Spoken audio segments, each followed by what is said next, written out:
करायचं काय? खाली मुंडी वर पाय. दीपक काट्याचं करायचं काय? खाली मुंडी वर पाय. दीपक काट्याचं करायचं काय? खाली मुंडी वर पाय. मारो मारो जोडा मारो. मारो मारो जोडा मारो. मारा मारा जोड्यानं मारा. मारा मारा जोडानं मारा. जातीवादी संघटनांचा धिक्कार असो. धिक्कार असो. धिक्कार असो. धिक्कार असो. जातीवादी खाली मुंडी वर पाय. डॉक्टर बाबासाहेब आंबेडकरांचा. डॉक्टर बाबासाहेब आंबेडकरांचा. छत्रपती शिवाजी महाराज की जय. छत्रपती शिवाजी महाराज की जय. महात्मा ज्योतिबा फुल्यांचा. महात्मा ज्योतिबा फुल्यांचा.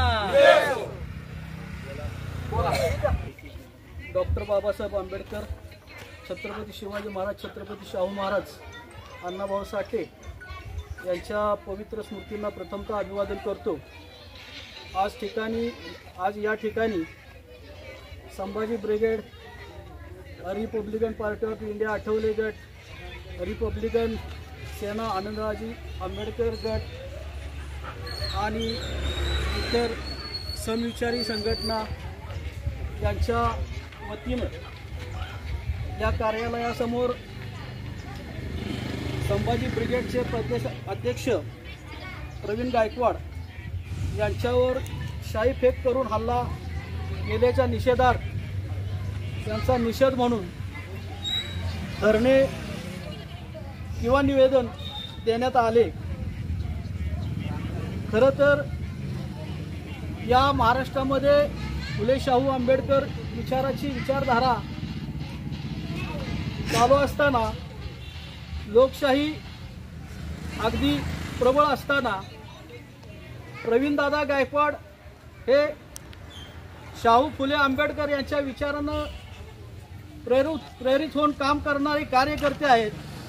अशा कार्यकर्त्याच्या अंगावर किंवा त्या कार्यकर्त्याचा निषेध म्हणून हा काटे जर त्यांच्यावर शाई फेक करत असेल तर या कृत्याचा पाटण तालुका रिपब्लिकन पक्षाच्या वतीने मी जाहीर निषेध करतो आणि या काटेस जास्तीत जास्त सजा होईल अशा पद्धतीचं सरकारनं पाऊल उचलावं अशी मी अपेक्षा व्यक्त करतो आणि थांबतो. जय भीम, जय भारत.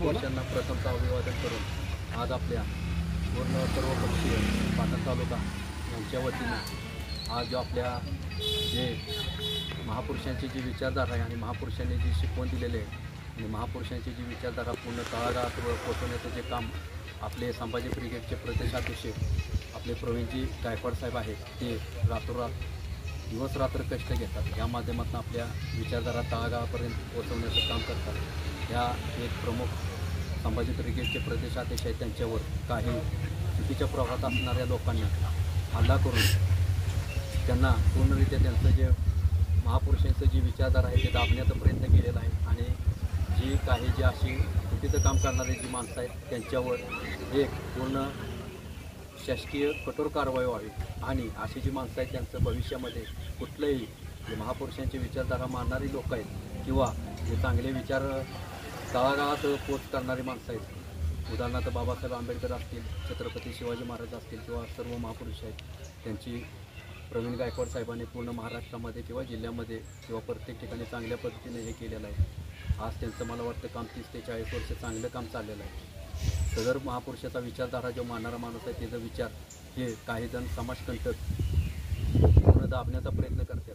त्या समाजकंटकावर मी रिपब्लिकन सेनेचा तालुका अध्यक्ष आणि राष्ट्रीय अध्यक्ष आमचे आनंदराज आंबेडकर साहेब यांच्या माध्यमातून पूर्ण ह्या लोकांवर कारवाई व्हावी व भविष्यामध्ये असली कधीही म्हणजे कुठल्याही म्हणजे आज भारतामध्ये आपल्या लोकशाही आणि लोकशाही कुणी हातात घेण्याचा प्रयत्न करू नये एवढंच इथं सांगून आज मी संपूर्ण सर्वांच्या वतीनं आपल्या पाटण तालुक्याच्या सर्व आज मला वाटतं Republican party of India Athawale गट असेल, आपले संभाजी ब्रिगेड पाटण तालुका असेल, महाराष्ट्र नवनिर्माण सेनेचे आपले प्रहारचे आपले तालुका अध्यक्ष असतील किंवा सर्व महाराष्ट्र नवनिर्माण सेवा किंवा सर्व सामाजिक पाटण तालुक्यामध्ये ज्या सामाजिक सर्व पक्षीय संघटना आहेत त्यांच्यामार्फत निषेध करून या संभाजी ब्रिगेड यांनी आता जे नियोजन केलेलं आहे त्यांना आमच्या रिपब्लिकन सेनामार्फत पाठिंबा देऊन सदर प्रवीणजी गायकवाड यांना भविष्यामध्ये चांगलं काम करण्याची एक या ऊर्जा मिळो एवढंच इथं सांगतो आणि थांबतो. जय भीम, जय बुद्ध, जय साई. शिवकानी सर्व राष्ट्रपुरुष, राष्ट्रमाता आणि बहुजन उद्धारकर्त्यांना आपल्यावर अभिवादन करतो. आज संभाजी ब्रिगेडच्या माध्यमातून प्रवीणदादा गायकवाड यांच्यावर झालेला जो भ्याड हल्ला आणि शाई फेक या निषेधात या ठिकाणी जमलेलो आहोत. या ठिकाणी मला खऱ्या अर्थाने एक मुद्दा मांडवा वाटतो की जो भारतीय जनता पार्टीनं आणि सत्ताधिकाऱ्यांनी जो जनसुरक्षा कायदा जो आणला तो खऱ्या अर्थानं मला वाटतं की ज्या दिवशी त्यांनी प्रस्ताव मांडला त्याच्या दुसऱ्या तिसऱ्या दिवशी हा हल्ला झाला महाराष्ट्रामध्ये झाला. आणि खऱ्या अर्थानं माझं प्रामाणिक आणि प्रांजळ मत आहे की या राज्यामधल्या आणि भारत देशामधल्या नेत्यांना जेवढी सुरक्षा मिळते ती सुरक्षा मला वाटतं कमी करून असे जे चळवळीसाठी काम करणारे, राज्यातल्या दिवस रात्र चळवळीसाठी झटणारे नेते आहेत, अशा नेत्यांना आणि समाजामध्ये चांगले विचार मांडणाऱ्या कार्यकर्त्यांना, नेत्यांना खऱ्या अर्थाने सुरक्षा देणं गरजेचं आहे. हे विचार मांडत असताना खरं तर प्रवीणदादा गायकवाड असतील, श्रीमंत कोकाटे साहेब असतील आणि अन्य सगळेच कधी जीवाची पर्वा करत नाहीत. जीव गेला तरी 72 पण विचार मांडताना मागं पुढं विचार मागत हे करत नाही, तडजोड करत नाहीत. अशा नेत्यांना खऱ्या अर्थानं राज्याच्या सरकारनं आणि देशाच्या सरकारनं सुरक्षा दिली पाहिजे.